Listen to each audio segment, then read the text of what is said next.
Hey everybody, this is Mars Peach back to do a couple, actually 3 videos today, as I haven't really had a chance to do much during the week. First one I'm going to do right now is my week in review. This time I'm going to be splitting it into 2 videos, one for the books I read and one for movies that I have watched, just so the videos don't get too long. Okay, so my first book read this week is Gone by Lisa McMann. This is the third and last book in her Dreamcatcher trilogy, which, if you don't know, if you haven't heard me talk about it before, it's about a teenage girl named Janie who has this ability to see into other people's dreams. And in the second book, Fade, she used it like to catch criminals. In this, it's kind of like her dealing with the consequences of her ability and then meeting, kind of getting to know her long lost father. I enjoyed this book, like with the whole series. I found them enjoyable and interesting enough, but they're not going to be my favorites anytime soon, or probably anytime ever. They're just a little bit too, as you can see, they're very thin and flimsy, and there's not, many words on the pages either, if you can even tell from that shot.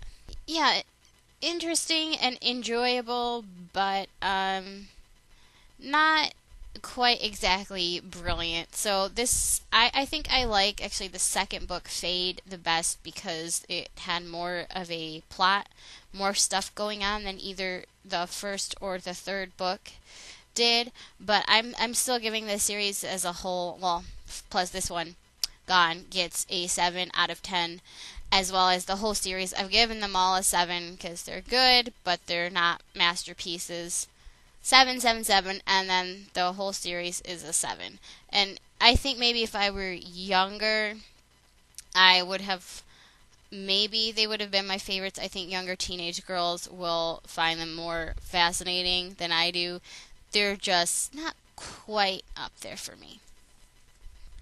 Second book that I read this week is Revolution by Jennifer Donnelly. This is quite a bigger book, huge hardcover, and it has these pages that are like uneven. I don't know what that's called. You probably can't tell, but if you have the book, yeah, it's trying to look old and interesting, I guess, but I hate that because I can't flip through the pages easily, and I have to like grab the end here to turn it, and I'm just not a fan. It looks kind of neat in a way, but also bothers me because I want it to be even, but I'm not like an OCD freak or anything that it drives me crazy or anything. It's just mostly with turning the pages, it's a hassle. So this is, I believe, Jennifer Donnelly's second young adult novel. I know she had a couple others. They're all historical kind of fiction in some way. I read her other YA book, A Northern Light, late last year, and I enjoyed that.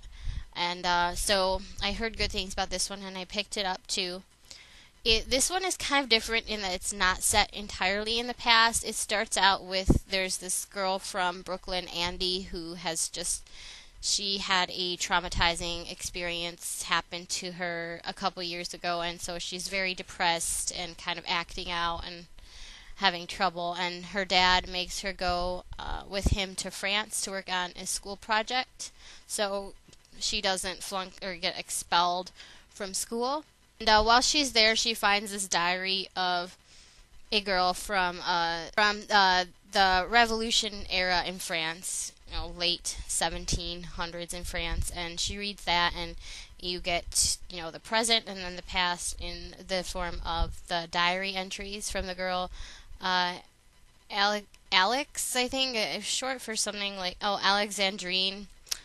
I don't know if I'm pronouncing that right. I did take French in high school, but I don't know if it would, the X would be like an S sound, like Alexandrine or something like that. Whatever. I'm sure no one cares.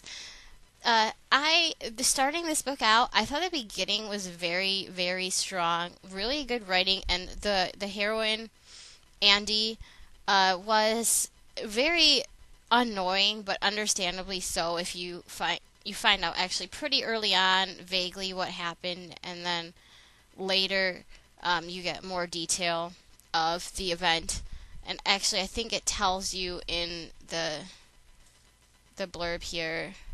Okay, her younger brother died. Since the book gives it away, I guess it's not a spoiler. Her brother died a couple years ago, and she blames herself, and her whole family is grieving in different ways, and she's really very depressed, taking really strong, high dosage antidepressants, and acting on school, not going to class, not doing your work, all of that stuff.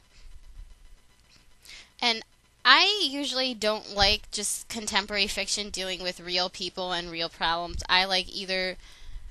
I was thinking I was going to be more into the historical aspect of this book because, I like historicals, or, fantasy books or something like that that's different from just everyday sorts of problems, like real people and real stuff.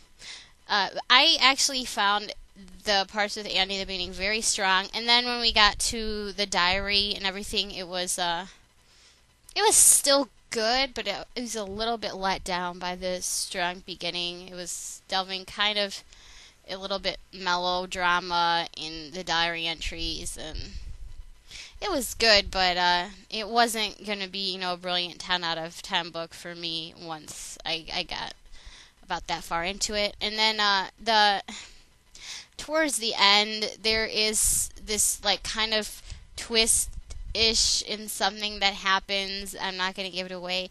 Very weird. I think that the book definitely did not need it, and if you take that section out, I think it could have been fine, or perhaps even better. I don't know. I just thought it was kind of out of the blue, and I was very weirded out by it. So for the book on the whole, Revolution, I'm going to give an 8 out of 10 rating. You can't even see the whole thing. There we go. So great, but not perfect. I did really enjoy it, though, and I would recommend it. Okay, my third and last book that I read this week is The Body in the Library by Agatha Christie. Very small. I cannot go a week without reading an Agatha Christie book. This is my 40th out of 80 books read. And I know it's not like her 40th chronologically quite, but I had some other later ones that I had read first, and whatever. You don't care anyway. Yes, I only read 3 books this week, which is more than last week. The first 2 I actually read in one day, and then I, was working and doing other crap the rest of the week, unfortunately. I have about half of another book done, but I didn't get to finish it, so it's going to have to go in next week's list. Anywho, back to The Body in the Library. This is Agatha Christie's third Miss Marple book, and out of those is the second novel, because the second book was a series of short stories. I absolutely loved the first 2 Miss Marple books, like hardcore. The first one, Murder at the Vicarage, which is a novel, and the 13 Problems, a series of short stories. I would consider those among like my absolute favorites of Agatha Christie. This one I really liked a lot also, but not quite as much as those 2.